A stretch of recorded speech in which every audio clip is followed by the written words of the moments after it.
नमस्कार साथियों, मैं धर्मेंद्र आप सभी का आनंद एजुकेशन में स्वागत करता हूं। जैसा कि आप सभी को पता है कि कल 30 अक्टूबर को सीजीएल मेंस की आंसर की रिलीज हो चुकी है। तो हम बात करेंगे आज उसके मेंस के सॉल्यूशन को लेकर कि मैथ्स के जो क्वेश्चन हमारे 30 क्वेश्चन बने थे वो किस तरह के क्वेश्चन आप लोग के एग्जाम में आए थे और किस अप्रोच के साथ उसको सॉल्व करना था, किस अप्रोच के साथ उनके सॉल्यूशन को निकालना था, उन सब के बारे में हमने बात की है ऑलरेडी। ठीक है, तो आज हम डिस्कस करेंगे कि किस तरह के क्वेश्चन हमारे आ चुके हैं। और मैं आपको बता दूं कि जितने भी एग्जाम्स हमारे होते रहेंगे उन सभी के सॉल्यूशन मैं आप लोगों को इस चैनल पे लाइव करवाता रहूंगा या रिकॉर्डिंग में आपको डालता रहूंगा, जिससे आपको एक अप्रोच का पता चल सके। और खासकर ये वीडियो उन लोगों के लिए इंपॉर्टेंट है जो बच्चे सीएचएसएल का जो मेंस का एग्जाम उसको देने जा रहे हैं और आने वाले टाइम में चाहे आप कोई भी एग्जाम दीजिए, चाहे वो जीडी का एग्जाम हो, चाहे वो दिल्ली पुलिस का हो, चाहे वो रेलवे का एग्जाम हो, उन सभी में ये क्वेश्चंस बहुत इंपॉर्टेंट रोल प्ले करेंगे आपके लिए, क्योंकि आपको पता होना चाहिए कि अभी एग्जामिनर का टेस्ट क्या है, यानी किस तरह के एग्जामिनर अभी क्वेश्चंस कंटिन्यू पूछ रहा है। तो मैं आपसे कहना चाहूंगा कि ये लेटेस्ट हमारा कहें तो बिल्कुल कि 26 अक्टूबर को एग्जाम हुआ था, उसकी आंसर की 3 दिन बाद रिलीज हो चुकी है। और हमें ये पता होना चाहिए कि किस तरह के प्रश्न एसएससी पूछ रही है, जिससे हमें उसके स्वाद का टेस्ट का पता चल सके कि आने वाले एग्जाम में किस तरह के क्वेश्चन वो आपसे पूछ सकता है। सीपीयू की मैंने डाली दी है, तो लेटेस्ट जैसे से नए नए पेपर्स होते जाएंगे उन सबकी जैसे से आंसर की आती जाएगी, हम उनके सॉल्यूशन आपको यहाँ पर डेफिनेटली करवाएंगे। तो मुझे उम्मीद है कि आपको ये सॉल्यूशन पसंद आएंगे और डेफिनेटली आप देखिएगा कि किस तरह से क्वेश्चन को आप सॉल्व कर सकते हैं। तो स्टार्ट करेंगे पहले क्वेश्चन के साथ। जी हाँ, 26 अक्टूबर को जो सीजीएल मेंस का एग्जाम हुआ उसके बारे में हम बात कर रहे हैं। ठीक है, यानी सीजीएल मेंस का जो एग्जाम हुआ उसके बारे में हम बात कर रहे हैं।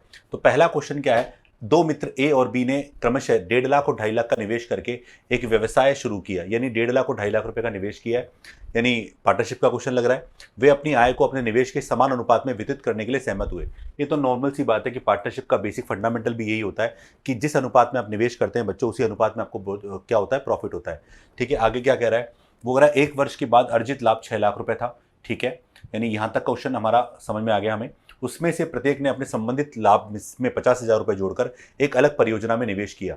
यानी इसका मतलब एक व्यवसाय चल ही रहा था, कुछ प्रॉफिट आया, उसमें 50,000 रुपए और जोड़ दिए और नया इन्वेस्टमेंट डाल दिया। आगे कह रहा है इस परियोजना में 4,20,000 की आय हुई, यानी लाभ नया लाया। तो दो तरह के लाभ हो गए, 1,06,00,000 वाला, एक 4,20,000 वाला। अर्जित लाभ में ए का हिस्सा पूछ रहा है। तो सबसे पहले इन्वेस्टमेंट की अगर हम बात करें तो देखो यहां से अगर रेशो निकालोगे तो 3:5 में निवेश किया, समय आपको दे नहीं रखा है, सीधा लिखा हुआ 1 साल। ठीक है, अलग अलग दे नहीं रखा है। तो अगर मैं बात करूं कि ए का प्रॉफिट कितना होगा, तो पहले निवेश स्कीम में ए का प्रॉफिट 3, टोटल 8 है अपने पास, ये 6 लाख आपको दे रखा है। अब आप सोचोगे यूनिट काटने में इतने में तो आप सॉल्व ही कर लोगे। ये कट गया 75,000 बार, तो 75 गुणा 3 अगर आप करोगे, ठीक है, 75 गुणा 3 कितना होता है, 225 के लिख देता हूं मैं आगे। ऐसे बी का अगर मैं निकालूंगा तो 6 लाख में से गया तो 375 के हमारे पास हो गया।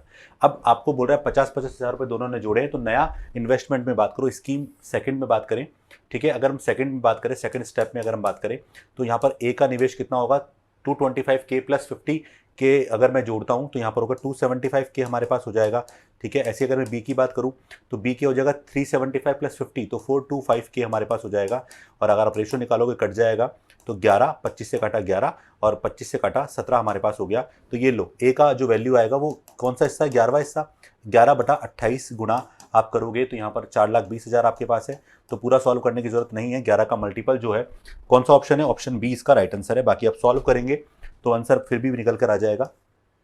इसको 14 से काटा, 14 थी 42, 14 ने 28, 15, तो ये लो। ठीक है, तो 1,65,000 इसका राइट आंसर है। तो यानी ऑप्शन बी इसका बिल्कुल राइट आंसर था। अब इसको जरूरत नहीं है आप कुछ और शॉर्टकट में अपनाने की, ये इजी है, अगर स्टेप्स और कैलकुलेशन अच्छी है तो आप इसको आसानी से कर सकते हैं। चलिए क्वेश्चन नंबर 2 देखते हैं। क्वेश्चन नंबर 2 क्या है, यदि 2,800 रुपए पर 10% की वार्षिक दर से 3 वर्षों में प्राप्त साधारण ब्याज x है और 6200 पर 14% की दर से y वर्षों में प्राप्त साधारण ब्याज कितना है, 1736 रुपए है, तो मुझसे क्या पूछ रहा है, मुझसे पूछ रहा है x बटे y का मान ज्ञात कीजिए। अब देखो दो स्कीम है यहाँ पर, एक ऊपर स्कीम है 2,800 पर 10% की दर से 3 साल का ब्याज क्या है, x रुपए। तो x की सिंपल वैल्यू सभी को पता है कि अगर देखो पता, अगर हम देखें तो x की वैल्यू क्या होनी चाहिए, x की वैल्यू होनी चाहिए, यहाँ पर कैलकुलेट मत करो बाद में काटेंगे। तो 2,800 पर 10% से 3 साल का ब्याज हमारा ये हो गया,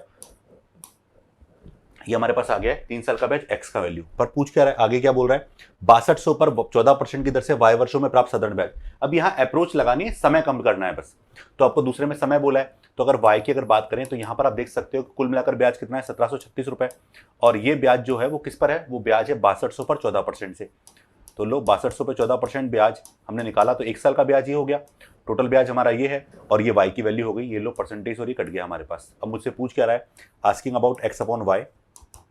x की वैल्यू कितनी है 28 गुणा 10 गुणा 3, और अगर हम y की वैल्यू बात करें 1736 नीचे रख देंगे, ठीक है, और बाकी सब ऊपर चला जाएगा। ऊपर क्या गया 62 गुणा 14 ऊपर चला गया, बस। चलिए 14 से कट रहा है क्या, 14 कम 14, ठीक है, 14 कितना बचा बेटा 3 बचा, 14 दूनी 28, ठीक है, 14 चौक 56, ये 62 से कट गया 2 बार, 2 से कट गया ये 14 बार, 14 3 42, यानी 420 इसका राइट आंसर होगा। चलिए ऑप्शन में है ऑप्शन बी। तो ये लीजिए क्वेश्चन कितना अप्रोचेबल था, यानी अगर आप चीज़ों को पकड़ेंगे तो आपको चीज़ें समझ में आ जाएंगी, ठीक है। अगला क्वेश्चन नंबर 3 क्या है, वो कह रहा है ए और बी मिलकर एक कार्य को 12.5 दिनों में पूरा कर सकते हैं, बी और सी मिलकर उसी कार्य को मतलब 19.25 दिनों में काम पूरा कर सकते हैं, जबकि सी और ए मिलकर उसी कार्य को 15 दिन में पूरा कर सकते हैं, मुझे कह रहा है, ठीक है। डी को साथ लेते हुए जो सी की तुलना में 40% कुशल है, सी की तुलना में 40%, केवल 40% कुशल है, 40% ही काम करता है, यानी पूरा काम नहीं करता है, मतलब सी के अकॉर्डिंग 40% ही काम कर पाता है, ठीक है। आगे कह रहा है तो ए बी और सी मिलकर उसी काम को कितने दिन में करेंगे, यहाँ पर ए बी सी और डी है, ठीक है, ए बी सी और डी है यहाँ पर, यानी चारों मिलकर उस काम को कितने दिन में पूरा करेंगे, आपसे ये पूछ रहा है, ओके। चलिए तो उसको देखते हैं हम लोग। तो देखो यहाँ पर आप ए बी सी, पहले ए और बी की बात करें तो ए और बी ने यहाँ पर देखो कितना है 12.5, मतलब 25/2 लिख देता हूँ मैं, ठीक है, और बी और सी यहाँ पर कितना है बेटा 18.75, यानी 75/4 होता है, बिल्कुल ठीक है। और ए और सी की अगर बात करें वो 15 दिन में कर रहे हैं। चलिए तो यहाँ पर एलसीएम लिया 75 आ गया, 75 के हिसाब से अगर हम तीनों की मतलब हम क्या करते हैं वर्क एफिशिएंसी निकालते हैं, तो यहाँ पर ए प्लस बी की वर्क एफिशिएंसी कितनी है, भाग लगाया 25 से 3 बार, 3 दूनी 6 इसकी आ गई है।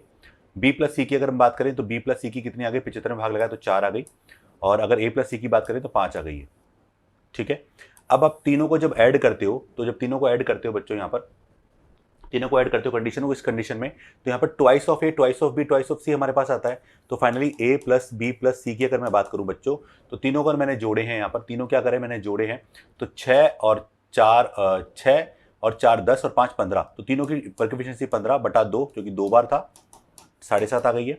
तो बताओ सी की कितनी है, तो सी की अगर हम देखें तो सी की एफिशिएंसी आएगी, अगर मैं सी को निकालना है तो ए प्लस बी प्लस सी तीनों का टोटल कितना है 7.5 है, उसमें से ए और बी घटाऊंगा 6 को, तो यहाँ पर सी की आएगी बेटा 1.5, सी की कितनी आएगी 1.5, यहाँ पर वर्क एफिशिएंसी निकल के आएगी। और डी जो है वो केवल 40% कुशल है, डी जो है बेटा वो क्या है केवल 40% कुशल है। तो अगर मैं देखूं यहाँ पर 1.5 का 40% निकालूंगा तो 1.5 गुणा 40 करूंगा तो ये आएगी 0.6।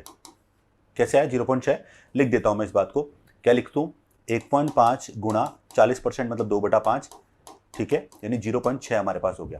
तो फाइनली एबीसीडी की वर्क एफिशिएंसी निकाल लो, चारों की कितनी हो जाएगी, ठीक है। तो डी को साथ लेते हुए, अच्छा ये क्वेश्चन बिल्कुल सही लिखा हुआ है, अरे मैंने गलत पढ़ लिया, सही था वो डी के ऊपर लिखा हुआ, डी को साथ लेते हुए एबीसी मिलकर काम को कितने में करेंगे, क्वेश्चन सही लिखा हुआ, तो डी नीचे नहीं ऊपर डी था। तो एबीसीडी की बात करें तो एबीसी तीनों की वर्क एफिशिएंसी कितनी है 7.5 और 0.6 कितना हुआ बेटा 8.1 हमारे पास हो गया, ठीक है। चारों की वर्क एफिशिएंसी 8.1 हो गई, काम करना है 75, तो 75 को 8.1 की स्पीड से करोगे तो पॉइंट आया ऊपर 10 आ जाएगा हमारे पास। और अगर हम इसको काटेंगे तो 3 से कटेगा 250 बटा 27, ठीक है, और भाग लगाइए तो 27 वाले ऑप्शन हमारे पास हैं, 2 ऑप्शन है, बाकी कटेगा नहीं वैसे पूरा पूरा। तो 27 का भाग लगाया, 27 से अगर 27 गुणा 9 करोगे तो कितना होता है 243 होता है, तो 9 से 7/27,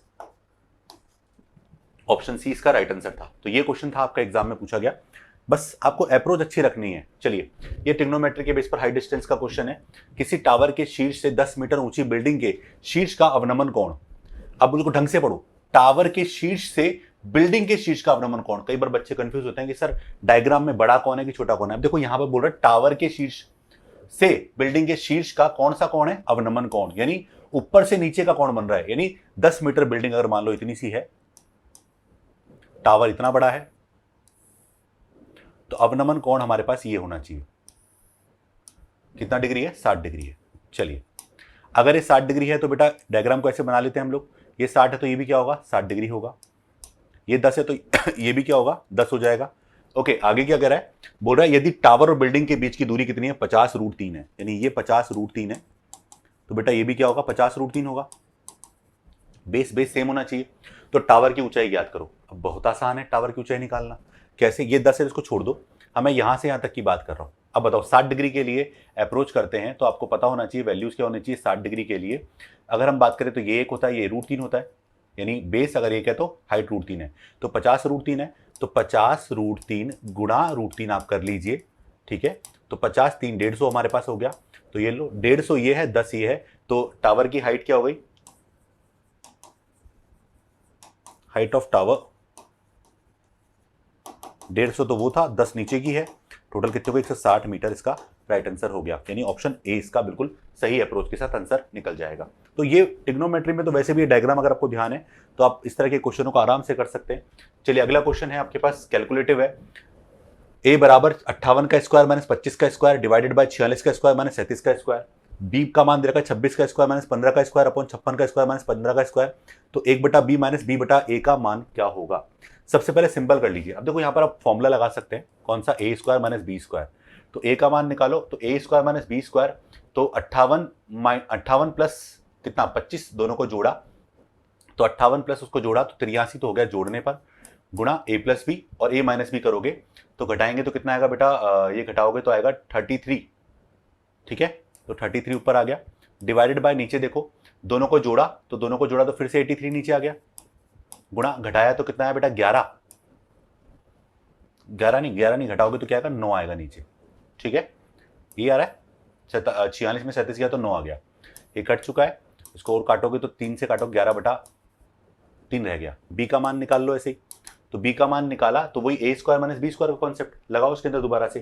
तो बेटा ऊपर जोड़ोगे तो दोनों को जोड़ा तो आ गया 41, गुणा अगर घटाओगे, जोड़ने पर तो क्या है 41 आया, घटाने पर कितना आएगा बेटा, अगर घटाओगे तो आएगा 11, नीचे फिर वही जोड़ो, तो जोड़ा तो दोनों को कितना आया, ये आ गया 71, और घटाया तो कितना आया, घटाया तो अपने पास 41। चलिए कुछ कट रहा है, जी हाँ कट गया, तो 11/71 हमारे पास आ गया। मुझसे पूछ किसका मान रहा है, 1/b माइनस 20/a हमारे पास आ गया। चलिए b का मान ये है तो उल्टा कर दोगे तो 71/11 हमारे पास ये आ गया, माइनस 20।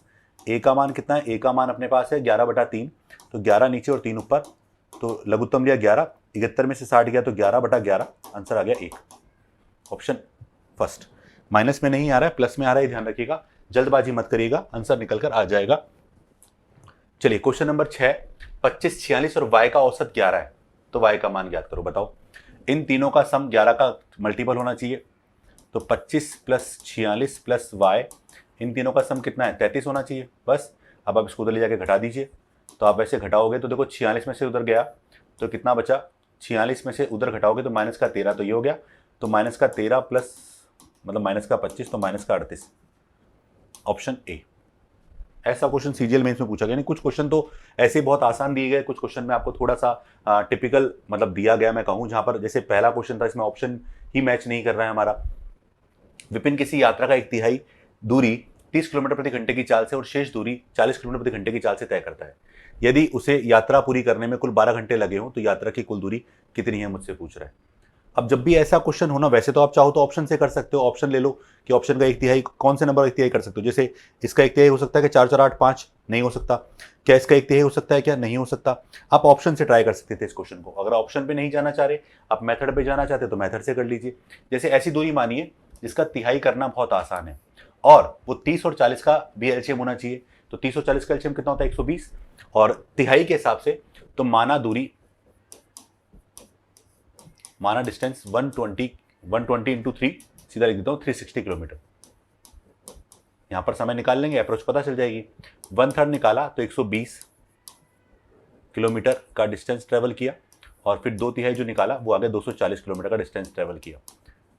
यहां पर आप देखो कि इसको ट्रेवल करने में समय कितना लग रहा है, तो 120 को आपने ट्रेवल किया कितने की चाल से, 30 की चाल से, तो यहां पर 4 घंटे हमारे पास आ गए हैं।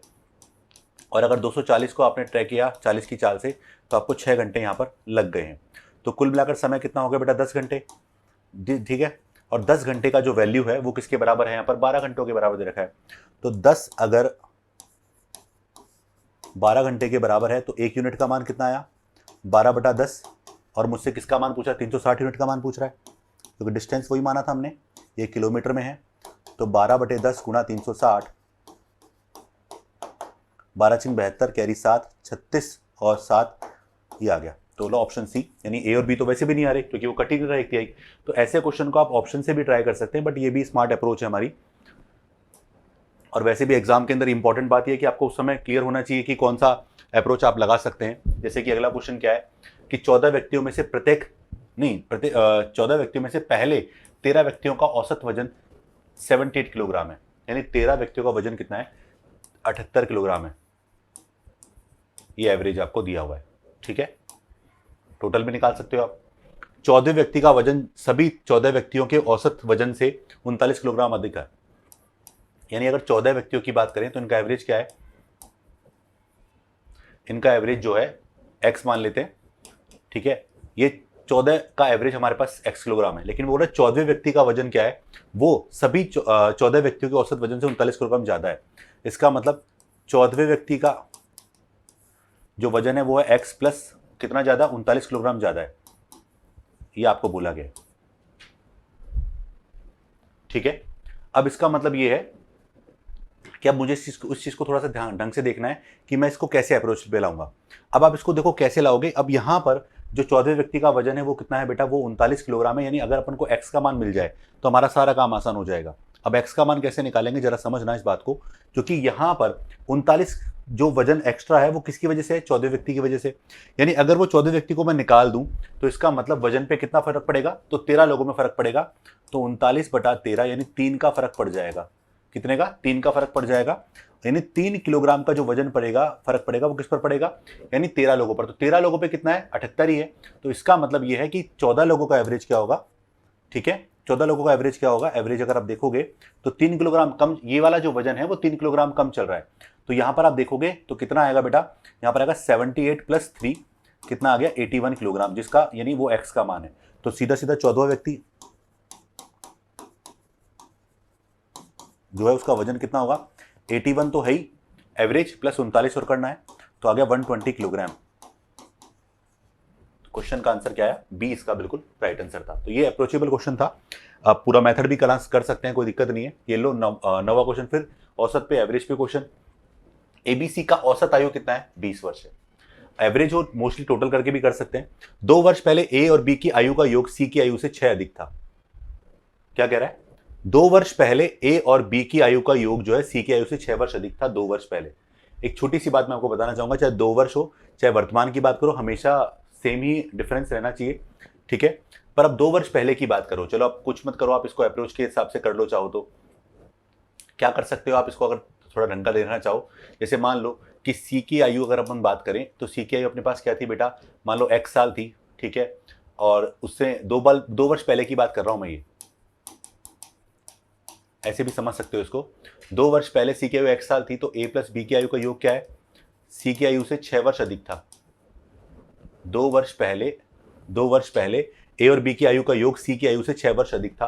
तो सी की आयु अपने पास कितनी है, सी की आयु x थी, तो ए और बी की आयु x + 6 हो गई है। और वर्तमान में अगर हम बात करें तो वर्तमान में अगर देखो आप, a + b + c का योग कितना है बेटा, वो है 20 या 60 अपने पास है। अब देखो यहां पर सब 2-2 साल बढ़ गए, तो 2 साल और 2 साल 4 साल बढ़ गए, तो यहां पर a और b दोनों 2-2 बढ़े, तो x + 10 तो हमारे पास a + b का योग हो गया। c का मान होगा x + 2 हमारे पास होगा, तो बराबर 60 अपने पास है, तो ये हो गया 2x बराबर 60 - 12, तो आ गया 48। और यहां पर x का मान निकालेंगे, x का मान कितना निकला, x का मान आया 24। तो यहां पर x 24 है, ऑप्शन में 24 है नहीं, आप इसको ऐसे भी कर सकते थे। तो पूछ रहा है वर्तमान आयु, तो C की वर्तमान कितनी होगी बेटा, 24 और 2 26 साल, ऑप्शन ए। तो बताइए आंसर है क्या, बिल्कुल ऑप्शन में है, पहला ऑप्शन हमारा राइट आंसर है। 24 था नहीं वैसे तो, वरना गलत हो जाता हमारा ये। चलिए क्वेश्चन नंबर 10 देखते हैं। कैलकुलेटिव क्वेश्चन लग रहा है, यानी कैलकुलेशन करनी है, तो सिंपल कैलकुलेशन होनी चाहिए वैसे तो। 1/8 प्लस ब्रैकेट है पूरा 1/6 गुणा डिवाइड है, पहले देखो डिवाइड को सॉल्व कर लो हमेशा, 36/45, यहाँ पर गुणा करोगे 25/24 हमारे पास हो जाएगा, माइनस का 12/21 हमारे पास है, 14/15 हमारे पास है, गुणा 45/24 हमारे पास हो जाएगा, प्लस का 3/4, 9 से काट दो 7 के साथ। चलिए जो जो कट रहा है काट दो इसको, 3 बार, 2 बार, 9 बार, 5 बार। 5 से कटा था, ये कट गया 3 बार। तो फाइनली 1/8 का 1/8 यहाँ पर हो गया, प्लस ब्रैकेट बंद किया तो 5 बटा, पहले तो 1/6 गुणा 5/6 हमारे पास ही आ गया। ओके, माइनस 15 से कट गया 3 बार, 3 से कट गया 7 बार, 7 से कट गया 2 बार, 12 दूनी 24, 24 24 गया, यानी 1 बचेगा पूरा पूरा, प्लस का 3/4, तो 1/8 प्लस, अगर आप इसको देखोगे तो 5/36 है ना, 36, 5/36 माइनस 1, तो 36 माइनस 1 31/36 हमारे पास हो गया, प्लस का 3/4। तो लघुत्तम कितना आना चाहिए, 72 आना चाहिए आई थिंक। तो 72 का मतलब 9 बार, 2 बार, 18 या 54, 54 63, एक बचेगा 1/72। ये लो, सीधा सीधा कैलकुलेशन है, 1/72, ऑप्शन ए इसका राइट आंसर है। तो कैलकुलेशन थी सीधे सीधे क्वेश्चन में हमने कर ली है। चलिए अगला क्वेश्चन क्या है, क्वेश्चन नंबर 11। एक व्यापारी अपने माल का विक्रय मूल्य क्रय मूल्य से 42% अधिक अंकित करता है, यानी विक्रय मूल्य का मतलब वो अंकित मूल्य है, आपको बोला जा रहा है। वह अपना माल अंकित मूल्य पर 15% की छूट देकर बेचता है, यानी पहले बढ़ाया फिर 15% कम किया, सक्सेसिव लग गया सीधा सीधा। ठीक है, तो बताओ उसका लाभ परसेंट निकटतम पूर्णांक तक पूछ रहा है आपसे, तो सीधा से सक्सेसिव निकाल लो भाई। जैसे अगर मान लो कि सबसे पहले सीपी से हम गए एमपी पर, यहाँ पर कितना है 42% प्लस का, फिर इससे 15% माइनस किया और यहाँ पर बेच दिया। ठीक है, तो सक्सेसिव निकाल लो, तो 42 माइनस 15 एक्स वाई वाला फॉर्मूला, माइनस का 42 गुणा 15/100 लगभग ये आएगा। तो 42% तो ये देखो निकटतम पूर्णांक तक पूछ रहा है, 15 ये है ही, और 15 चौक 60, 30, 6.3 के पास आना चाहिए।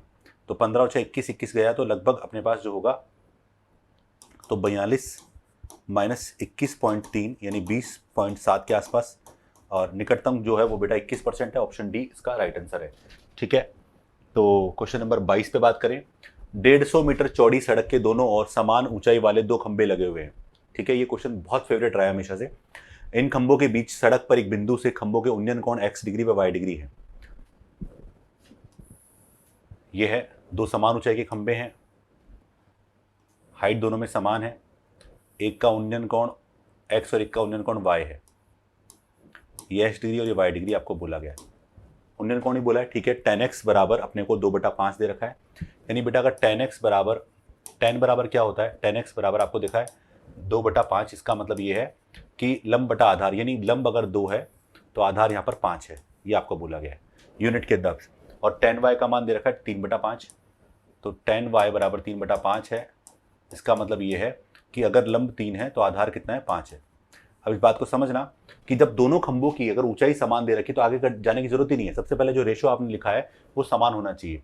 तो इसको आप 3 से गुणा कर देंगे, इसको भी 3 से गुणा करना पड़ेगा, और इसको आप 2 से गुणा कर दीजिए, ये भी 2 से गुणा हो जाएगा। तो जरा देखो, ये तो 6 हो गया, ये भी 6 हो गया, ये हो गया 25 और ये हो गया 10। ओके, अब सारी की सारी कहानी क्लियर है। देखो हमने क्या किया, खंभों की ऊंचाई को बराबर कर लिया। यहाँ पर आपको सारी की सारी कहानी क्लियर हो गई होगी, उम्मीद है कि समझ आ गया होगा कि कॉन्सेप्ट क्या है यहाँ तक। भाई दोनों खंभों की हाइट अपने पास सेम होनी चाहिए। ठीक है, तो वहाँ पर अगर हम बात करें तो लंब बटा आधार 2/5 हमारे पास है, तो 2 ये है और 5 ये है।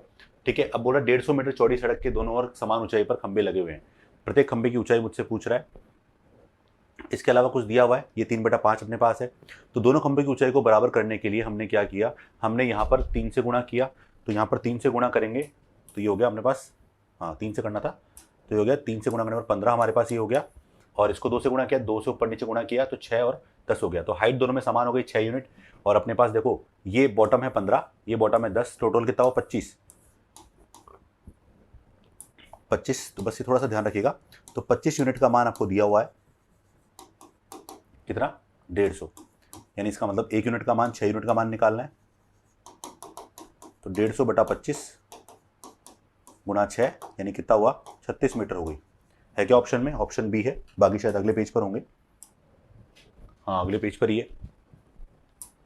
अगला क्वेश्चन क्या है, अगला क्वेश्चन है 13। क्या कह रहा है, किसी पार्क में निश्चित समय पर बंदरों और मानव आगंतुकों के सिरों की संख्या और पैरों की संख्या की गिनती की गई। यह पाया गया, ये क्वेश्चन कितनी बार कितने एग्जामों में आता है, डायरेक्ट करने का कॉन्सेप्ट है ये। तो पाया गया कि 54 सिर हैं और 148 पैर हैं। ठीक है, तो पार्क में बंदरों की संख्या ज्ञात कीजिए। अब एक बात बताइए, सबके सर तो एक ही होगा, चाहे बंदर हो चाहे मानव हो। यहाँ पर मानव और बंदरों की बात की गई, सर तो सबके एक होगा।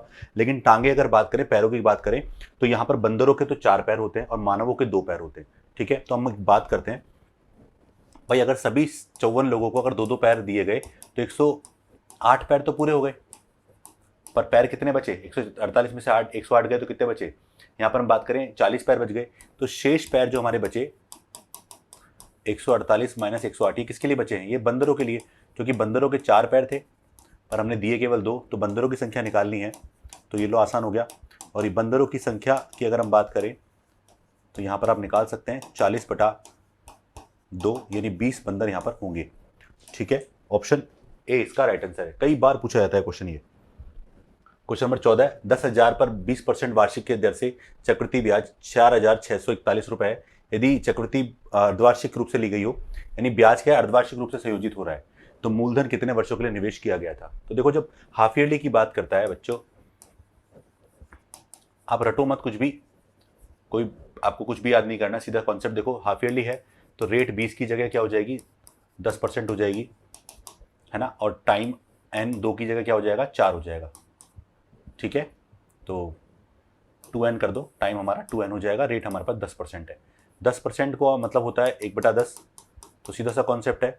10 से किस पर आ गए, 11 पर, यानी मूलधन 10 रुपए तो 11 रुपए मिश्रधन। समय कितना है, 2n है। समय क्या है बेटा, 2n है, मतलब साल 2n नहीं, 2n बार आपको ब्याज मिलेगा। हाफ ईयरली का मतलब डबल मिलता है। लेकिन क्वेश्चन के हिसाब से मूलधन कितना है, 10,000, और मिश्रधन कितना है, मिश्रधन देखोगे तो मूलधन प्लस ब्याज यानी 14,641। अब आप जरा देखो, ये 10 की पावर 4 है और 11 की पावर 4 है। तो देखो यहाँ पर 2n समय हमने लिखा, यहाँ पर 4 लिखा, देखो सेम है। तो 2n बराबर 4, इसका मतलब ये है कि n का मान कितना रखा गया बेटा, 2 वर्ष, इसका राइट आंसर है। तो ऑप्शन सी इसका राइट आंसर होगा, 2 साल। ठीक है, अगला क्वेश्चन क्या है, 15, 2 पेंसिल और 3 पेन की कीमत 55 रुपए है। 7 पेंसिल और 2 पेन की कीमत क्या है, 65 रुपए है। तो एक पेन और एक पेंसिल की कुल कीमत क्या है, मुझसे पूछ रहा है। तो यहाँ पर हम देखो, पेंसिल और पेन इक्वेशन बनानी पड़ेगी। पेंसिल और पेन, ये भी आजकल काफ़ी पूछा जा रहा है क्वेश्चन। तो 2 पेंसिल है, 3 पेन है, 55 रुपए, यहाँ पर मूल्य लिख दो, प्राइस। ठीक है, 7 पेंसिल और 2 पेन, कीमत कितनी है, 65 रुपए। अब यहाँ पर आपको देखो, एक पेन और पेंसिल की कुल कीमत पूछ रहा है, तो दोनों की निकालनी पड़ेगी। तो यहाँ पर किसी भी इक्वेशन को सेम कर दो। तो ये लो, एक काम करते हैं, ऊपर 2 से गुणा करते हैं और नीचे 3 से गुणा करते हैं। ठीक है, और फिर माइनस कर देते हैं। तो देखो, ये 3 दूनी 6 तो कट गया, ये भी कट जाएगा 6। तो यहाँ पर 7 2 दूनी 4 और 7 तिया 21, 21 में से 4 गया तो 17 पेंसिल बची, माइनस में बचेगा, कोई दिक्कत नहीं, नीचे से घटा दो ऊपर, बराबर कितने की हुई, ये हो गया 165 तिया 195, 195 में से 110 गया तो 85 रुपये बचा। तो 17 पेंसिल 85 की, तो एक पेंसिल कितने की हो गई, 5 रुपये की। एक पेंसिल 5 की, तो 5 रखो, 5 दूनी 10, 10 को घटाया तो 45, तो 3 पेन कितने के हो गए, 3 पेन 45 रुपए के। तो एक पेन का मान निकालो, 15 रुपए। ठीक है, तो मुझसे पूछ कह रहा है एक पेन और एक पेंसिल का मूल्य, तो 5 और 15 यानी 20 रुपए, ऑप्शन सी। ठीक, क्वेश्चन नंबर 16, बोला एक परीक्षा में अधिकतम 25 में से 15 छात्रों द्वारा प्राप्त अंक 13, 11, 16, 15, 18, 12, 13 दोबारा आ गया, 14, 10, 22, 15, 21, 20, 17 और 24 है। डेटा के इस सेट के मोड का गुणनफल ज्ञात करो। मोड मतलब होता है क्या, बहुलक। क्या बहुलक का गुणनफल ज्ञात होगा, यानी इसका मतलब यहाँ पर मोड एक से ज्यादा हो सकते हैं। 13 एक और 2 बार। ठीक है, चलिए, एक मोड तो 13 हो गया, 11 है क्या, 2 बार नहीं है, 16 नहीं दिखा, 15 दिख गया, आगे देखो 18 नहीं आ रहा, 12 नहीं आ रहा, 14 नहीं आ रहा। तो मतलब 13 और 15 का गुणनफल पूछ रहा है आपसे। ये लो, यानी आपको सांख्यिकी से क्वेश्चन पूछा गया है मोड वाला, तो गुणा करोगे तो 195 हमारे पास होता है। तो ऑप्शन डी इसका राइट आंसर होता है 16वें में। 17वें की बात करें, यदि वृत्त की जीवा क्या है 20.5 दी गई है तो वृत्त की त्रिज्या r होगी। ऑप्शन आपको इस तरह से दे रखें, ग्रेटर देन लेस देन में। एक छोटी सी बात, ये हमारा सेंटर है। वृत्त की जीवा आपको देखिए, जीवा देखो यहाँ से लेकर यहाँ से स्टार्ट होगी, मतलब मान लो यहाँ से स्टार्ट हो सकती है, अधिकतम यहाँ तक जा सकती है। यानी जो त्रिज्या हो सकती है, त्रिज्या यानी व्यास जो होगा, व्यास का मान हमेशा जीवा के बराबर और जीवा से बड़ा होगा, ये बात ध्यान रख लीजिए। तो यहाँ पर 2r का जो मान है मेरे बच्चों, वो बराबर और बड़ा होगा किसके, 20.5 के। ठीक है, तो इसका मतलब ये है कि r का मान, त्रिज्या का मान पूछ रहा है, तो त्रिज्या का मान भी हम देखेंगे 10 पॉइंट, यानी बी ऑप्शन होना चाहिए। तो r का मान जो बड़ा और बराबर होगा 10.25 के, उससे तो बड़ा होना ही चाहिए। ठीक है, तभी सक्सेसफुल हो सकता है। एक समबाहु त्रिभुज ABC एक वर्ग ABCDE के ऊपर स्थित है। एक समबाहु त्रिभुज वर्ग, पहले वर्ग बनाओ, वर्ग का नाम लेना है BC, इस तरह से ले लो, BCDE हमने ले लिया, और एक समबाहु त्रिभुज हमने ऐसे लिया। ये क्वेश्चन पहले भी आया हुआ क्वेश्चन है, ठीक है, बट अब देखते हैं क्या पूछ रहा है। उपस्थित है तो EAB और 3 गुना ऑफ AEB का मान क्या होगा, मुझसे पूछ रहा है। इसका लॉजिक पकड़ते हैं पहले एक बार। सबसे पहले इसको बनाते हैं, डिजाइन करते हैं। तो अपने को क्या बोला है, EAB यानी यहां बनाना है। ओके, ये बन गया, AEB दोनों इसमें आ गए। अच्छा ये बताओ, ये वाला कोण कितने का है, ये वाला 90 का है, ये वाला कोण कितने का है, 60 का, क्योंकि ये क्या है, समबाहु त्रिभुज। तो ये हो गया 150 पूरा। कितना हो गया, ये पूरा पूरा हो गया 150। अच्छा इस पूरे त्रिभुज को देखो, क्या ये समद्विबाहु त्रिभुज है, क्योंकि ये भुजा इस भुजा के बराबर होगी, क्योंकि जब ये इसके बराबर है, ये इसके बराबर, तो ये आपस में बराबर होगी। तो ये वाला कोण और ये वाला कोण भी क्या होंगे, बराबर होंगे। तो इसका मतलब ये वाला कोण कितना होगा, 15 डिग्री, और ये वाला कोण भी क्या होगा, 15 डिग्री। अब मुझसे पूछ क्या रहा है, EAB 15, ठीक है, ये लो 15 डिग्री यहाँ लिख दिया, प्लस 3 गुना AEB ये 15 15 थी 45। ये क्वेश्चन पहले भी आया हुआ इस तरह का क्वेश्चन, उसमें शायद इस कोण को निकालकर, मान लो ये कोण और ये निकालकर ये कोण बना देता, यहाँ पूछ लेता EAD का पूछ लेता, तो बन जाता है। तो 15 और 45 60 हो गया हमारे पास। ठीक है, अगला देखते हैं। अगला क्वेश्चन क्या है, 19 रेशो का क्वेश्चन पूछा है, कितना आसान है। क्या बोल रहा है, PQ बराबर ये दे रखा है, QR बराबर ये दे रखा है, तो मुझसे PQ plus QR plus RP का मान पूछा है। सीधा सीधा सबसे पहले दोनों को सेम करो। देखो यहाँ पर अपन देखेंगे PQR तीनों को देखेंगे, तो सिंपल है भाई, Q की वैल्यू यहाँ पर 4 है, यहाँ भी 4 है, सेम है, जरूरत ही नहीं आगे। 3 4 और 7, 3 4 7 रख दीजिए। तो यहाँ पर अब P प्लस Q का मान कितना हुआ, 3 और 4, तो हो गया अपने पास देखो 7, ये हो गया। ठीक है, Q और R का मान कितना है, 4 और 7 11 हो गया। ये तो बहुत तुच्चा सा क्वेश्चन है। R प्लस P का मान हो गया 10, तो 7 11 और 10, ऑप्शन बी। वैल्यूज को पुट करना है यहाँ पर, कुछ नहीं करना था। ठीक है, चलिए ये आया है सबसे बढ़िया क्वेश्चन, मतलब अगर हम कहें किसके बेस पर है, यह है प्रायिकता के बेस पर। मुझसे क्या पूछ रहा है, यदि PA यूनियन B बराबर 5/9, PA मतलब A की नहीं होने की प्रायिकता यूनियन B के नहीं होने की प्रायिकता का जो टोटल है वो प्रोबेबिलिटी कितनी है, 13/27 अपने को दे रखी है। PA का मान 11/18 दे रखा है। तो B के घटना के प्रतिकूल सहयोगानुपात ज्ञात कीजिए। अब एक तो होता है अनुकूल, एक होता है प्रतिकूल। अनुकूल का मतलब क्या होता है बच्चों, उसके फेवर में होने की प्रायिकता और नहीं होने की प्रायिकता का रेशो। अगर अनुकूल बोलता है तो पहले अनुकूल फिर प्रतिकूल लिखना होता है हमेशा, यानी होने की प्रायिकता और फिर नहीं होने की प्रायिकता को आपको लिखना होता है। लेकिन जब आपसे प्रतिकूल पूछा जाता है तो पहले प्रतिकूल फिर बाद में अनुकूल आपसे पूछा जाता है। तो अब आपको करना क्या होता है, तो पहले प्रतिकूल का लिखो फिर अनुकूल का लिखो, बस आपको ये करना होता है। पर आपसे पूछ किसके बारे में रहा है, बी के बारे में रहा है, तो पहले बी को निकालो यहाँ से। अब बी को कैसे निकालें, अब मुझे बी को निकालना है, यानी देखो मुझे बी की कौन सी प्रायिकता चाहिए, ये वाली प्रायिकता भी चाहिए और मुझे ये भी चाहिए, मतलब एक निकाल लो इसमें से। अब इसमें कोई फॉर्मूला ऐसा क्रिएट किया जाए, यूनियन का दे रखा है आपको मान, ठीक है, तो मैं चाहूं तो इसको निकाल सकता हूं क्या। इसे अगर मैं बात करूं PA यूनियन B यूनियन कौन से, ये वाली डैश वाली, इसका मान क्या होगा, PA अपने पास है जो कि PA का मान दे रखा है, PA डैश का मान निकाल सकते हैं, प्लस PB डैश का मान हमें चाहिए। ठीक है, और यहां पर आपको पता होगा PA plus PB minus PA dash intersection B dash, ये फॉर्मूला होगा। इसका मान दे रखा है क्वेश्चन में, है अपने पास, इसका मान अपने पास है क्वेश्चन में, वहां दे रखा है इसका मान। अब देखो मैं पहले यहां से किसका मान निकाल लेता हूं, PA डैश का। PA डैश क्या होता है, 1 माइनस PA डैश, PA है ना, पी ए डैश बराबर 1 माइनस पी ए, तो हमने घटाया तो 7/18 हमारे पास बच के आ जाता है। और अगर अब देखो इसका मान मुझे चाहिए तो आपने एक फॉर्मूला पढ़ा होगा, डी मॉर्गन लॉ जिसको बोलते हैं, शायद यही नाम होता है, ठीक है। तो P A dash intersection B dash बराबर 1 minus P A union B, यानी अगर यूनियन को उसमें से, इसका मतलब क्या है, ए के नहीं होने की और बी के नहीं होने की प्रायिकता के, मतलब कॉमन, दोनों में कॉमन जो प्रायिकता है वो आपको निकालनी है, तो इसमें से निकाल सकते हैं। यूनियन बी का मान 5/9 है, तो अगर 4/9, ठीक है। इन मानों को उठा के इसमें रख दीजिए। तो यूनियन वाले का मान कितना है, 13/27 बराबर पी ए डैश का मान कितना है, पी ए डैश का मान अपने पास था 7/18,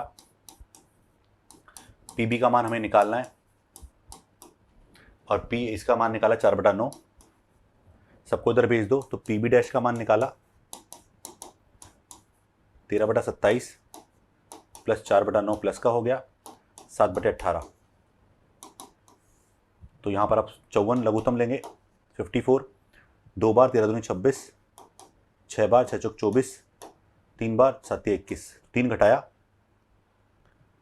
मतलब 21 घटाया 3, 3 और 29, 29/54 हमारे पास हो गया। ये किसका मान है, इसका।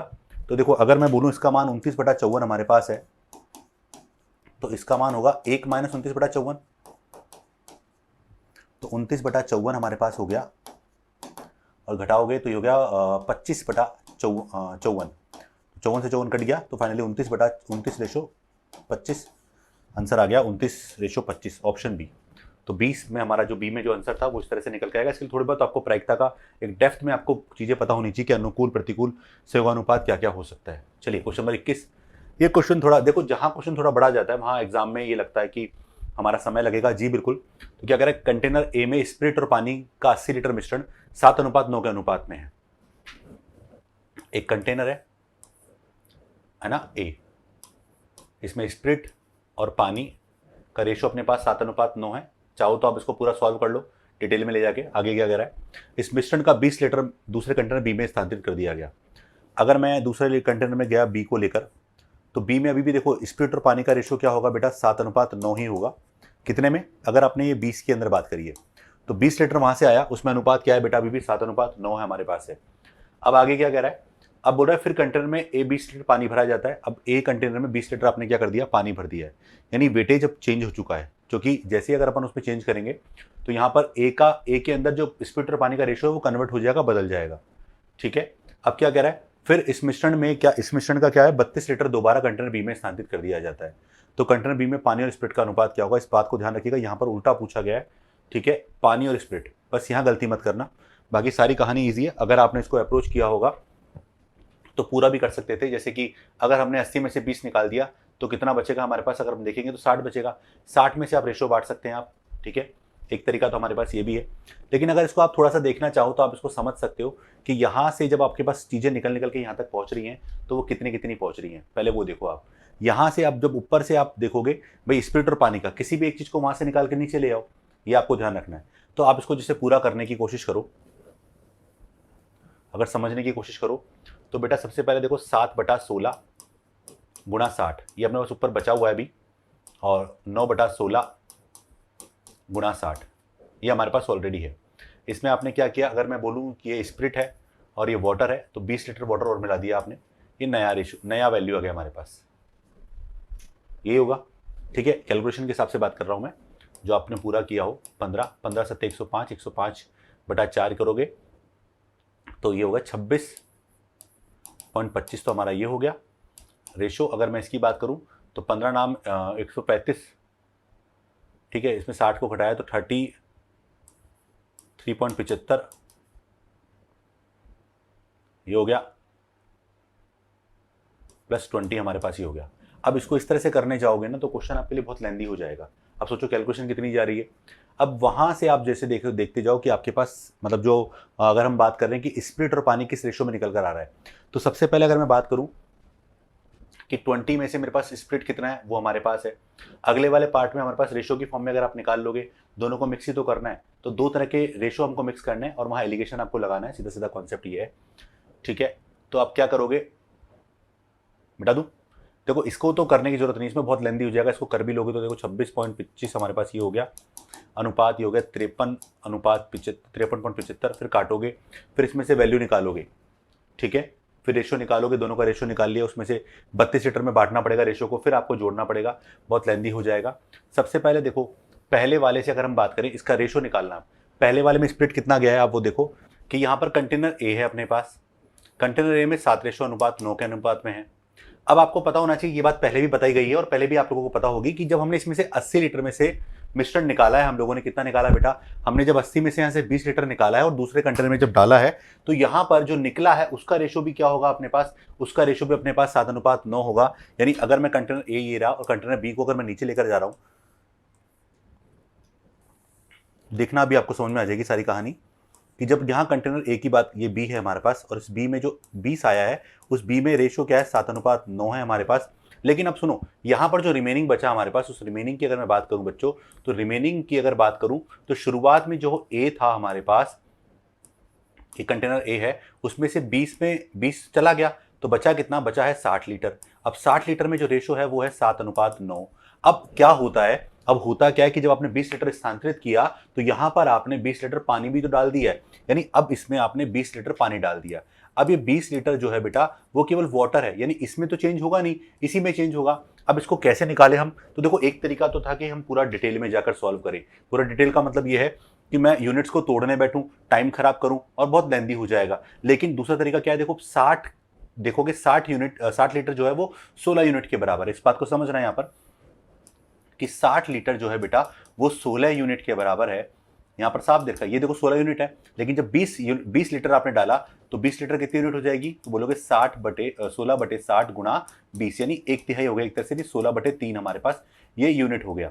तो और ये यूनिट किसके अंदर जुड़ेगा, केवल वाटर में, तो 7 का 7 रहेगा। और जो हमारे पास जो पानी है वो 9 + 16/3 हो जाएगा। तो इसका सिंपल रेशो अगर निकालेंगे तो 9 × 27 और 43 और 7 × 21, तो 21:43 हमारे पास हो जाएगा। यानी अब की बार आप देखो, अब ये 20 लीटर हमारे पास हो चुका है, तो नया जैसे हमने डाला तो नया डालने के बाद हमारे पास क्या रेशो हो गया, नया रेशो हमारे पास जब हो जाएगा तो वो हो जाएगा अब की बार 80 लीटर में फिर से क्या हो जाएगा, रेशो हमारे पास हो जाएगा 21:43, इसका स्प्लिट और पानी का। ये कहानी क्लियर है। तो इस तरह से अब समझना कि जब आगे जाएगा तो 32 जब हमारे पास जाएगा बच्चों, तो उसमें रेशो भी क्या रहेगा, 21:43 रहेगा। और मुझसे क्या पूछ रहा है, इस बात को ध्यान रखना, मुझसे पानी और स्प्लिट का अनुपात पूछा है, ना कि स्प्लिट और पानी का अनुपात पूछा है। तो इस बात को देख लीजिए।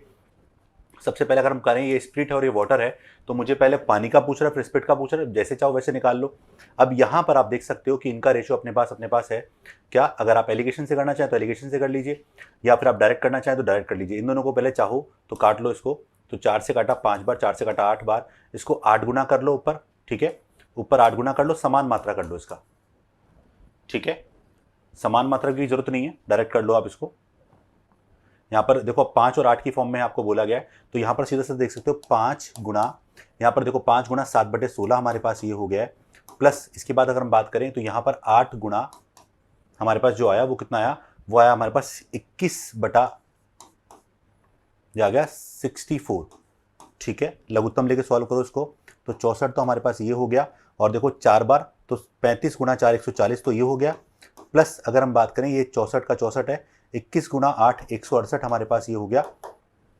टोटल कितना हो गया, ये हो गया 308/64 हमारे पास हो गया, ठीक है। ऐसे अगर हम दूसरे के निकाल लें, ये तो हमारे पास किसका आया, पहले स्प्लिट का आया और फिर हम वाटर का निकाल सकते हैं, ठीक है। तो दोनों को हमें सॉल्व करना है। अब दूसरे का सॉल्व करेंगे तो वो कितना आएगा, देखो 5 गुना 9/16 प्लस अगर हम देखें 8 गुना 43/64 हमारे पास हो गया। तो यहाँ पर आप देखो लघुत्तम 64 हो गया, तो ये हो गया 4 बार, 36 गुना 4 9 5 45 और 4 45 गुना 4 180, प्लस अगर हम देखें वो हो गया 8 से गुना करो, 8 × 24 कैरी 2 32 और 2 34, तो ये आ गया। तो फाइनली रेशो हमारे पास कितना आ गया, पहले किसका निकालना है, पहले निकालना है पानी का, तो पानी को जोड़ो तो 4 और ये हो गया 52, 524 रेशो। अगर हम बात करें 308, चलिए तो इसको दोनों को 3 से काटा तो आ गया 131:77। तो ये इसका सॉल्यूशन हो गया, थोड़ा डिटेल में जाके। लेकिन ये इस तरह से आप जब करोगे तो आसानी से इसका आंसर निकाल सकते हो। तो कहानी आपके सामने आसान है, ठीक है। और आप इसको इस तरह से आंसर निकाल के भी कर सकते थे। तो यहाँ पर कहीं भी क्वेश्चन में आपको दिक्कत नहीं आएगी, इस तरह से आप क्वेश्चन को बहुत मतलब ईजी वे में कर सकते थे। तो यहाँ पर आप देखो मैंने सबसे पहले क्या किया, 7 टोटल कितना है 16, तो 5 का हिस्सा निकाला, तो 5 गुणा 7/16 और 8 गुणा 21/64 हमारे पास निकाल गया। ये हमारे पास आ गया 308/64 हमारे पास का मान आ गया।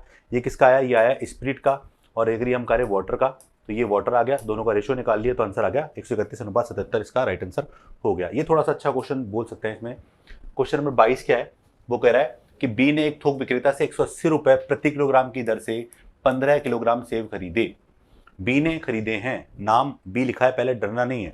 आगे कह रहा है जो 1 किलोग्राम वजन के लिए 950 ग्राम के वजन का उपयोग करके करता है, यानी उसने जिससे खरीदा उसने उसको चोरी का माल दिया, मतलब बेईमानी से दिया, जो कि उसने 1 किलो की जगह 950 ग्राम ही दिया है उसने। ठीक है, आगे क्या करा है, बी ने इन सभी सेबों को यानी 15 किलो सेब जो खरीदे उसको 180 रुपए प्रति किलोग्राम की दर से बेचा, यानी इसका मतलब है जिस मूल्य पर उसने खरीदा है उसी मूल्य पर वो बेच रहा है।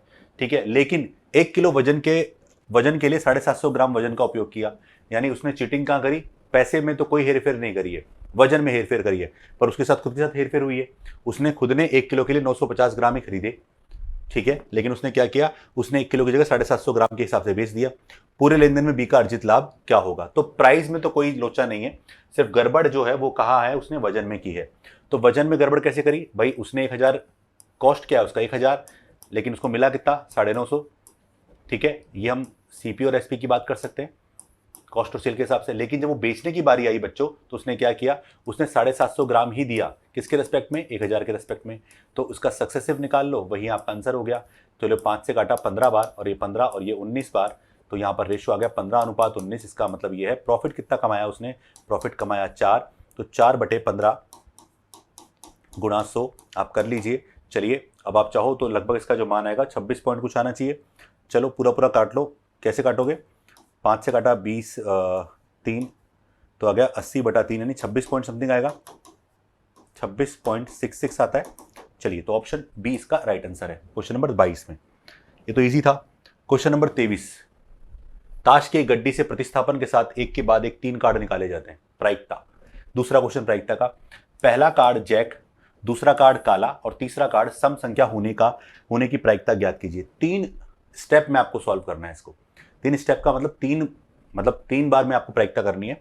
लेकिन क्या लिखा हुआ है यहाँ पर, एक वर्ड लिखा हुआ है प्रतिस्थापन के साथ, यानी आप जब एक पत्ता निकालते हो तो वापस पत्ते को रखना भी है आपको, जो पत्ता निकाल रहे हो उस पत्ते को आपको रखना भी है। तो सबसे पहले आपने जैक निकाला, जैक कितने होते हैं, यानी अगर हम बात करें जैक यानी गुलाम कितने होते हैं बेटा, गुलाम यहाँ पर हम बात करें 4 होते हैं, तो यहाँ पर 4 गुलाम हुए, तो पहला गुलाम होने की प्रायिकता 4/52 हमारे पास है, गुणा, फिर आपने वापस रख दिया, वापस पत्ते 52 हो गए। काला कार्ड कितने होते हैं, टोटल 26 हमारे काले होते हैं, 26 हमारे पास रेड होते हैं। ठीक है, तो 26/52 हमारे पास दूसरे पत्ते की प्रायिकता, फिर आपने पत्ता निकाला रख दिया। अब वापस आप बोल रहे तीसरा कार्ड सम संख्या वाला कार्ड होना चाहिए। सम संख्या का मतलब, सम संख्या क्या क्या होती है बेटा, 2 4 6 8 10 ये पत्ते होते हैं ताश खेली हो तो, और ये सभी चारों में होते हैं, यानी ईंट में, पान में, देखो हीट होती है, पान होती है, चिड़ी होती है, और अपने पास हुकुम होती है। तो 5 चौक 20 पत्ते ये हो गए, एक पत्ता निकालना है तो 20/52 हमारे पास ये हो गया। अब सीधा सीधा कैलकुलेशन करनी है, चलो काट लेते हैं। 1/2, ठीक है, 1/13, 4 पंजे 20, 13, और कुछ कट नहीं रहा है, 5/169 दूनी 1338। ऑप्शन ए इसका राइट आंसर है। बहुत इजी था क्वेश्चन ये। क्वेश्चन नंबर 24, एक समवृत्त जो बोल रहा है घनाभ की लंबाई चौड़ाई ऊंचाई आपको 6 3 और 2 के अनुपात में है। घनाभ का संपूर्ण पृष्ठीय क्षेत्रफल आपको दे रखा है, आयतन मुझसे पूछा है। सिंपल सा कॉन्सेप्ट है, एक्स की फॉर्म में रख सकते हो, या फिर हम बात करें संपूर्ण पृष्ठ का फॉर्मूला क्या होता है, 2 गुणा लंबाई गुणा चौड़ाई, एक्स स्क्वायर की फॉर्म में चलेगा। ठीक है, 6 × 18 प्लस 6 दूनी 12, 3 दूनी 6, जिसका मान आपको दिया गया 1800।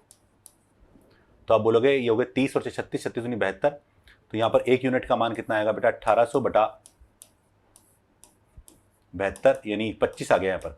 अभी 25 जो है ना वो स्क्वायर की यूनिट है, तो फाइनली 1 यूनिट का मान अगर हम देखें तो 1 यूनिट की वैल्यू जो आएगी यहाँ पर, ये स्क्वायर की फॉर्म में ध्यान रखना, तो 5 यूनिट आ गई हमारे पास, मतलब 5 वैल्यू आ गई हमारे पास, 5 कौन सी, सेंटीमीटर हमारे पास आ गई।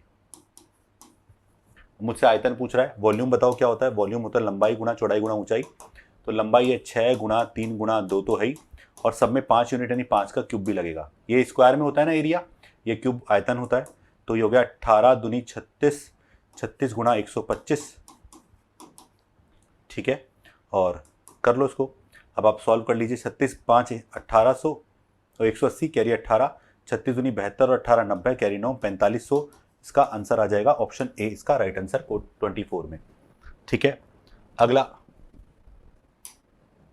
25, एक ठोस घन जिसके प्रत्येक कोर की लंबाई, कोर मतलब साइड, भुजा की लंबाई 48 है, इसको पिघलाया जाता है। इस पिघले हुए घन को बिना किसी अपव्यय के यानी कोई भी लॉस किए बिना एक समान ठोस जिसके प्रत्येक आयतन कितना है, यानी आपने जो घन बनाया उसका आयतन है 64, और अगर आयतन 64 है तो भुजा कितनी होगी, सभी को पता है 4 सेंटीमीटर होनी चाहिए, ठीक है। आगे क्या कह रहा है, ऐसे छोटे घन प्राप्त होंगे, मुझसे पूछ रहा है। तो घनों का अब आपको पता होगा, सीधा सीधा एक कॉन्सेप्ट होता है, बड़े घन का आयतन माइनस डिवाइड बाय छोटे घन का आयतन। तो यहाँ पर भुजा इतनी संख्या पूछ रहा है, तो संख्या कैसे निकालोगे। बड़ा आयतन कितना है बेटा, 48 गुणा 48 गुणा 48, और छोटे आयतन, छोटे की भुजा, छोटे का आयतन दे रखा डायरेक्टली 64 रख दो, कोई दिक्कत नहीं है। काट लो इसको, किससे काटा, 8 6 48, 8 64 64, 8 से काटा 8 6 48, चलो गुणा करो, इकाई अंक क्या आ रहा है। तो 8 है हमारे पास सभी ऑप्शन में। वैसे देखोगे तो 2 इसको तो 12 12, तो 12 का क्यूब यानी 1728 इसका राइट आंसर है, तो ऑप्शन डी। चलिए क्वेश्चन नंबर 26, इसको देखते हैं। विभाजकता पे क्वेश्चन पिछली बार से कंटिन्यू आ रहा है, क्वेश्चन ये आई आ रहा है, कंटिन्यू आ रहा है। ये क्या कह रहा है, 11p9q4, ये नंबर 24 से डिवाइड है, ये नंबर 24 से डिवाइड है। बेटा 24 से डिवाइड का मतलब क्या होता है, 8 गुणा 3, यानी 8 से भी डिवाइड और 3 से भी डिवाइड। तो 8 से डिवाइड होने के लिए 9q4 किससे डिवाइड, 8 से डिवाइड। 8 से डिवाइड के लिए यहाँ पर q की वैल्यू क्या क्या पॉसिबल है। तो अगर पहले तो देखो, जब भी ऐसा नंबर 8 है तो इसको हम लिख सकते हैं 800 प्लस 1q4। तो 800 तो डिवाइड हो गया 8 से, हटाओ उसको, ये बचा। अब तो q का वैल्यू क्या क्या हो सकता है, 0 104 होता है, फिर 40 जोड़ दो तो 144 हो जाएगा, फिर 40 जोड़ दो 8, यानी ये हो जाएंगे। तो इस तरह से हमने q के मान 0 4 और 8, लेकिन पूछ क्या रहा है, p और q का अधिकतम संभावित मान आपसे पूछ रहा है, ठीक है। अब संभावित मान निकालने के लिए पहले अब देखो, यहां पर हम देखो सबसे पहले सबसे अधिकतम की बात चल रही है।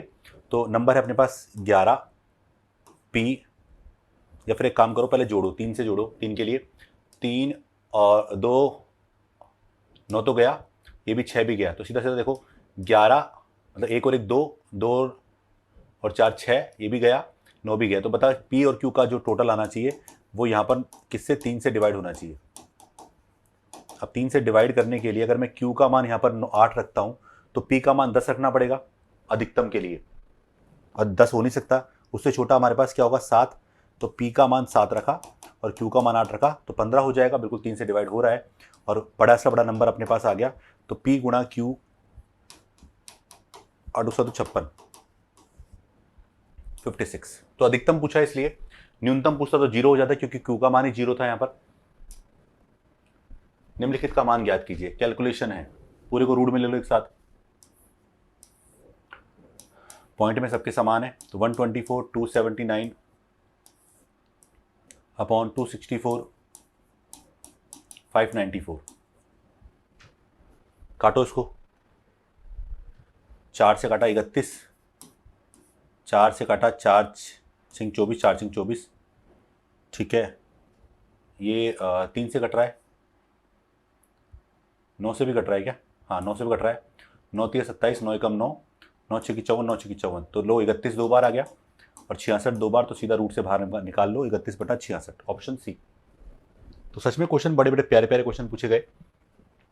वर्ग अंतराल और उनके संबंधित बारंबारताओं वाले बारंबारता बंटन सारणी के रूप में प्रयुक्त आंकड़ों के एक समुच्चय का बहुलक, फिर बहुलक आ गया, पहले भी बहुलक यानी मोड वाला क्वेश्चन आया था, कितना दे रखा है बहुलक 48.5, बहुलक वर्ग की निचली सीमा 46.5 है, लोअर लिमिट, बहुलक वर्ग की बारंबारता 34 है, यानी f का मान आपको दे दिया, बहुलक वर्ग के ठीक पहले वाले वर्ग अंतराल की बारंबारता 32 है, f0 का मान दे दिया, यानी f1 का मान दे दिया, f0 का मान दे दिया, और ठीक बाद वाले वर्ग अंतराल की बारंबारता f2 का मान भी दे दिया। बहुलक वर्ग की विड्थ चौड़ाई क्या है, कर लोगे इसको तो सीधा फॉर्मूला होता है। फॉर्मूला z की वैल्यू, z में वैल्यू दे दी, z बराबर l plus f1 minus f0 upon 2f1 minus f0 minus f2 into h, ये फॉर्मूला होता है पूरा। तो इसका मान है 48.5 बराबर l का मान है 46.5, f1 का मान अपने पास है कितना, f1 का मान है 34 minus 32 upon 2f1 68 minus f0 32 minus 25, h आपसे पूछ रहा है तो ये इधर जाएगा तो माइनस हो जाएगा, 2 रह जाएगा, ये होगा 2/68। टोटल किया इसको कितना आया, यह है 57, 68 57 निकालोगे तो 11 बचेगा इंटू h, तो h का मान निकालोगे, 2 से 2 कट गया तो h का मान आ गया 11। ठीक है, तो इसका मान क्या है बेटा, 11 ऑप्शन में है, बिल्कुल सी इसका राइट आंसर है। चलिए अगला क्वेश्चन क्या है, 29। ये वोट वाला, इलेक्शन का टाइम चल ही रहा है, आप लोगों को पता है। तो क्या बोल रहा है 29, हरी, कमल और ललित ने एक चुनाव लड़ा जिसमें 6050 वोट पड़े, कोई भी वोट अवैध नहीं था, यानी तीनों में मिलाकर 6050 वोट मिले हैं आपको। कमल को हरी और ललित द्वारा प्राप्त कुल वोटों से 42% अधिक वोट प्राप्त हुए, यानी कमल को हरी और ललित के कुल वोटों से 42% अधिक वोट प्राप्त हुए, ये आपको कह रहा है। 42% का मतलब आपको पता है 21/50, ठीक है। तो इसका मतलब यह है कि हरी, कमल को हरी और ललित का मिलाकर अगर मैं दोनों का, अगर मैं यहाँ वैल्यू निकालूं तो यहां पर अगर हम बात करें तो कमल को मिला है 71, ज्यादा मिला है ना, और इसको मिला है 50, ये आपको दे दिया गया, यानी तीनों को मिलाकर 121 वोट प्राप्त हुए, ये आपसे कहना चाह रहा है।